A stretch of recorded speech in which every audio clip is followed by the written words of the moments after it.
Hello दोस्तों, स्वागत है आप सभी का आनंद ठाकुर ज्ञान साथी चैनल में। अगर आप सबको मेरा वीडियो पसंद आए तो वीडियो को लाइक, चैनल को सब्सक्राइब जरूर करें। तो चलिए शुरू करते हैं आज की कहानी। सिद्धार्थ सभी प्राणियों के प्रति दया की भावना रखते थे।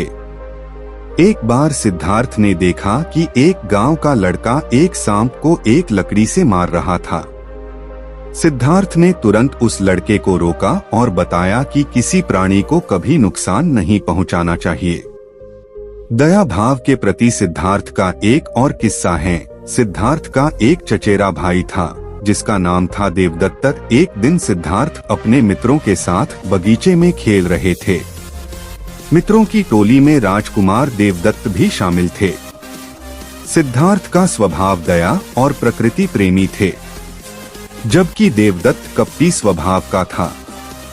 एक हंस को आता देख देवदत्त ने अपना धनुष और तीर निकाला और हंस को मार दिया।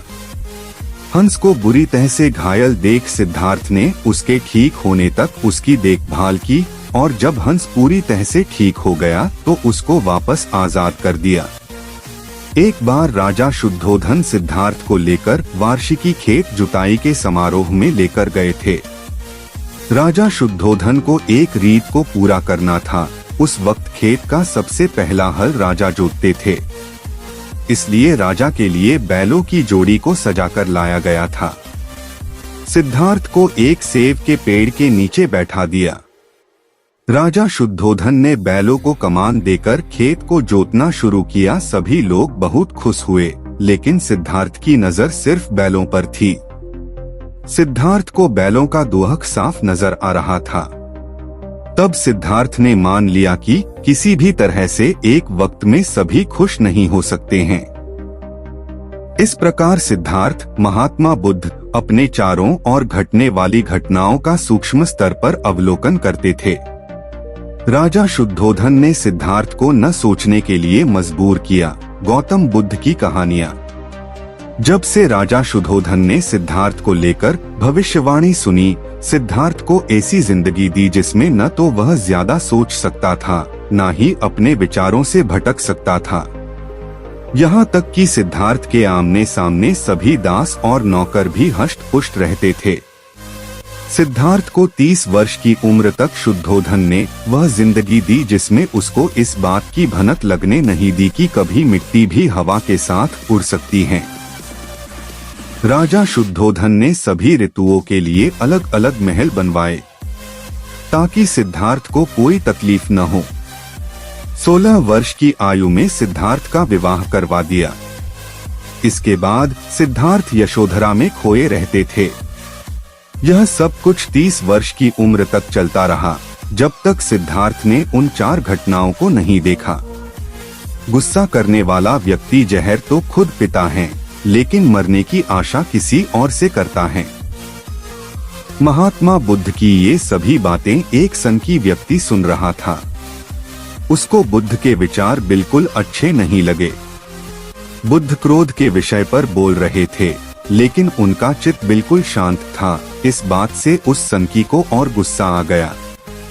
सनकी आदमी उठा और उसने महात्मा बुद्ध के मुंह पर थूक दिया और बुद्ध को अपमानित करते हुए भला बुरा कहने लगे। उस आदमी के इस व्यवहार से सारी सभा भड़क उठी। बुद्ध ने सभी को शांत किया और उस व्यक्ति से कहा कि तुमको इस विषय पर कुछ और कहना है। वह व्यक्ति वहां से चला गया। महात्मा बुद्ध ने सभी को समझाया, उस व्यक्ति को बहुत सारी परेशानियां हो सकती हैं, हो सकता है वह मेरी बातों को अनुसरण नहीं करना चाहता है। उस व्यक्ति को लेकर मैं गुस्सा क्यों करूं? अगली सुबह हुई। उस व्यक्ति का गुस्सा शांत हुआ और वह ढूंढता हुआ महात्मा बुद्ध के पास पहुंचा। वह सनकी व्यक्ति बुद्ध के चरणों में गिर पड़ा और बोला, महात्मा जी, मैं वही दुष्ट हूँ जिसने कल आप पर थूका। आप मुझे क्षमा कर दीजिए। बुद्ध ने उस व्यक्ति को खड़ा किया और बोले, मैं तुम्हारी बातों को कल ही भूल गया। मुझे तुम्हारी बातों से कोई संदेह नहीं है। मैं भला तुम्हारी बातों को मेरी ज़हन में उतार कर खुद का नुकसान क्यों करूं? किसी बात को लेकर बैठने से हमारा जीवन और भविष्य दोनों की गति रुक जाती है। इसलिए इन व्यर्थ की बातों का मेरे यहाँ कोई स्थान नहीं है। इस प्रकार उस सनकी को महात्मा बुद्ध ने ज्ञान का पाठ पढ़ाया।